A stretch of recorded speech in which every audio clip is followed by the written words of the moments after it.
episode 1 of Women of Her Story, a podcast about women who have made or are making an impact on our society, being general boss ladies and doing their thing. Today I have my trusty botanist, Lance Ficus, with me. Nope. No, this is Joe Ortiz. Thank you. One and the same.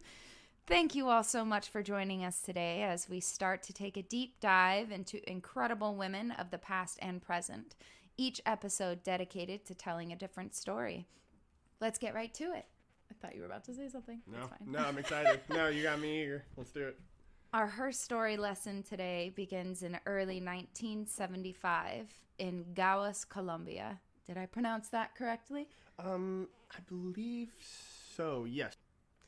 Gawas, Colombia is a small town located close to the center of the country. It is known for its agriculture as it was a center for botanical experimentation in the 18th century. Okay. PoliCarpa, La Pola, as she is affectionately known as.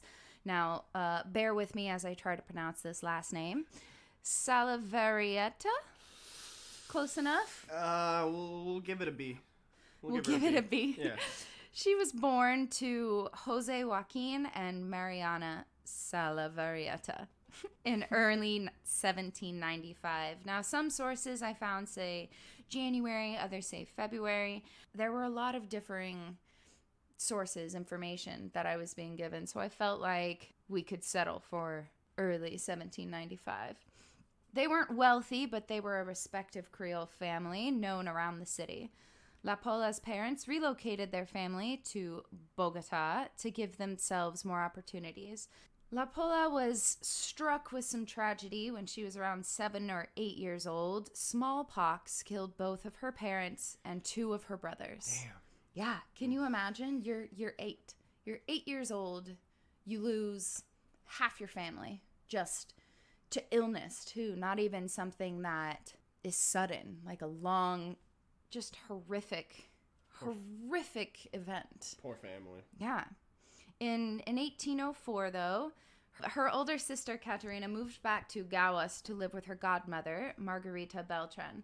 Now, she gets Sister of the Year awards because she actually took La Pola and her younger brother, Babiano, with her back to Gawas to make sure that they also were able to succeed, at least in the little way that they could. Wow. Even further, when Caterina got married to a gentleman named Domingo Garcia, she took both of her siblings to live with them. Damn.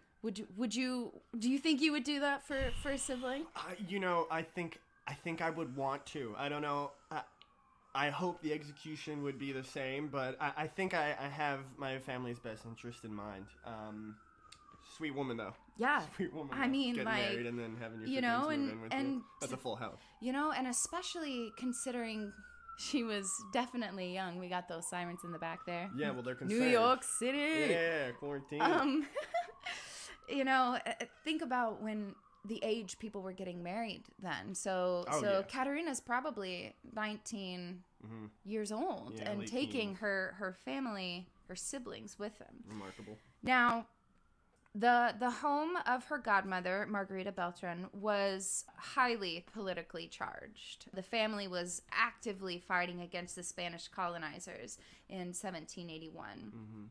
The political climate continued to be scorching even when moving in with Caterina and her husband, Domingo.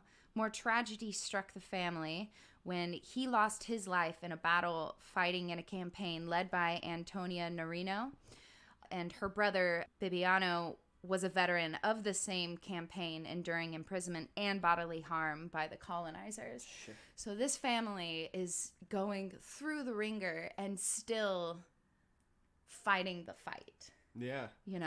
Banding together. Stay alive, and then they have to deal with that. These events were absolutely and obviously key in instilling her sense of patriotism. At a time when women weren't regarded as much, but are we even now? Her family was that shade. Yes, it was. Her family allowed her to have an education. They wanted her to be literate so she could have some sort of independence later in her life. During her time in Gawas, she was key in the political underground there. However, the rebel attitude of she and her brother were beginning to be noticed, it was finally time for the two to return to the city of Bogota. Bogota is the capital and the largest city of Colombia. It is about 177 kilometers from Gauas, so a little further inland. In order to gain safe passage into the capital city, the two were carrying a letter that was signed by two political guerrilla leaders. Now, again, bear with me on this pronunciation. Ambrosio Almeida, and Jose Rodriguez. I got that one. There you go, yeah. So, chapter 2 in this life, here comes the espionage. Ooh, yeah. spy stuff. Plot twist. Oh, man. Spy stuff. Spyscape. Oof. Really fun museum in New York City. You should go there. While in Bogota, La Pola was encouraged by other members of the cause that she had joined to become a seamstress. Useful in day-to-day life? Absolutely. But a plan was hatched. La Pola was to use her skills as a seamstress to gain positions in Spanish royalist women's homes. That's a tough thing. It's a tongue twister. She was a young Colombian woman, so to them she was completely underestimated. She was nothing. They didn't even think that a woman of any age. She was harmless. Yeah. And she turned out to be this, like, badass woman, like, on the low. Absolutely. They were just like, here's this lowly Colombian houseworker. That's absolutely what they viewed her as. They didn't even think for a second that she could have thoughts that were of a revolutionary mindset. She played him like a fiddle, though, right? Absolutely. That is what I'm about to tell you. Oh, man. So, how'd I know? La Pola used her position in royal Spanish homes. I'm going to try to say that again. Royal Spanish. Royal Spanish. Am I supposed to be impressed with your Spanish? Continue. La Pola used her position in royal Spanish homes to eavesdrop on the political goings-on. She was able to pass on information to the rebels trying to overthrow the Spanish. Things such as their next planned moves, number of soldiers, weapons, and so on. She was not alone in this endeavor, as she had the help of Alejo Sabarin. I'm really trying with these names. Sabarin? She maybe? really is. She's trying. She's doing a good job. Sabarin. Sabarin. Okay. Sabarin was speculated to be her boyfriend or lover, but there's no definitive information on that. It was just they spent a lot of time together. They could have just been, making plans to overthrow the Spanish. But nonetheless, he was absolutely crucial to her success. Unfortunately, it's always a man that brings you down. This is the beginning of the end for La Pola. Remember Almeida, one of our political guerrilla leaders from earlier? He got caught. And when he was caught, he had documents in his possession that were directly linked to La Pola's information. Woof. Had Almeida not been caught, La Pola would have been able to continue passing on this information. Oh, he dropped the ball. He did. You can't trust a man for certain things, then I guess. Now, this alone wasn't enough for her to be captured by the Spanish, but at this point, At this point. Now, this alone wasn't enough for her to be captured by the Spanish, but this put La Pola front and center of their radar. Word got out that Almeida had been captured, so naturally, a majority of the people who were in this movement tried to flee as quickly as possible so as not to come in direct harm. During this time, La Pola got another punch to the face when Sabarin was also caught. Damn. Caught. My man, no. Your man's dropping the ball. No. And bad luck would have it that he too was carrying a list that was provided by our heroine. This is the first episode. You know what, though? Damn. That's how much information she was passing and how continually she was really making sure that these things were being shared. Yeah. Yeah. She was captured and imprisoned by the royalists and was sentenced to death on November 10th, 1817. Sheesh.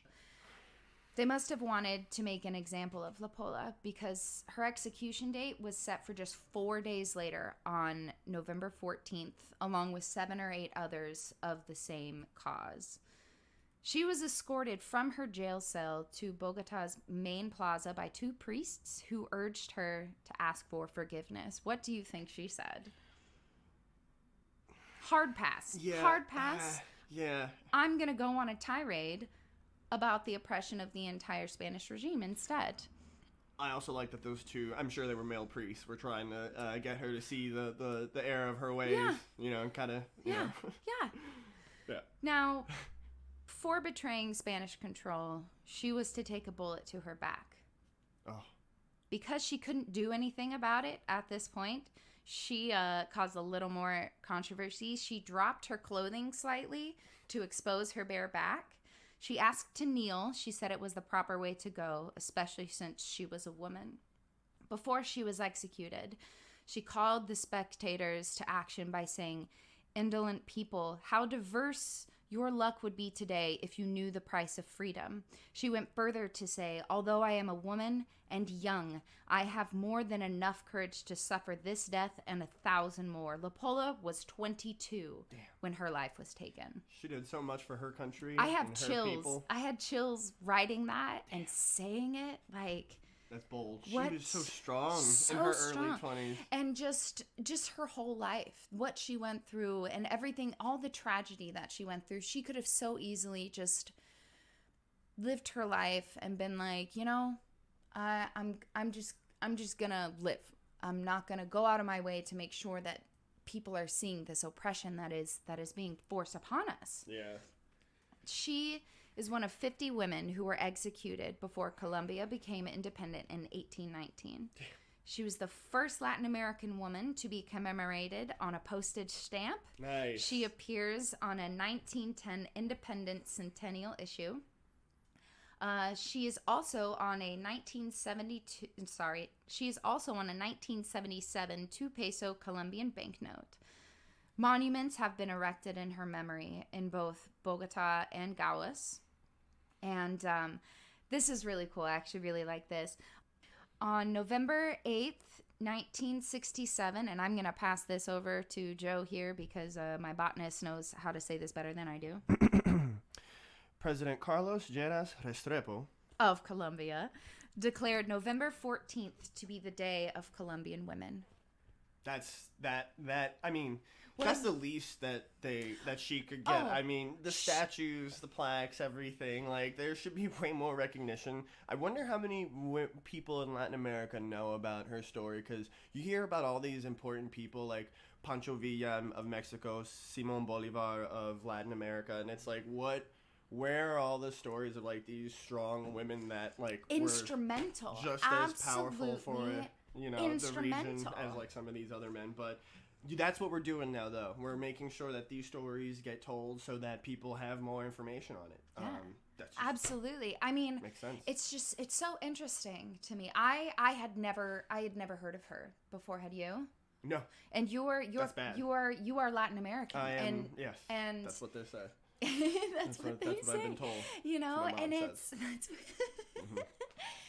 and it's something where she was so young and her life was brief, but it was so full of not just tragedy but empowerment. Yeah. To have gone what she went through, and then to still say, like, although I am a woman and young, I have more than enough courage, and that's, I can't imagine myself at 22 even forming those words, and that's just so incredible that she was able to see the suffering and oppression around her and felt the need to absolutely take action and do what she could for Colombia. Truly a strong woman for everyone. Absolutely. Everywhere.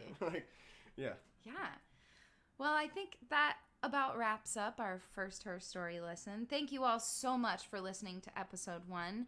Tune back in this Friday for an interview with Rachel Balkovec, Yankees' new hitting coach and the first woman hired as a full-time hitting coach with any major league organization. About time. How long has the MLB been around for? too long. Too long. Too long without a woman being in charge of anything of importance like that. Exactly. Yeah. So that's a really exciting thing. I was able to sit down with her. So if you tune in this Friday, you can hear that little interview there. Very cool stuff. Very exciting stuff. Yeah. Yeah. Mm-hmm. Yeah. So until then, stay safe, be healthy, and show the world what you're made of.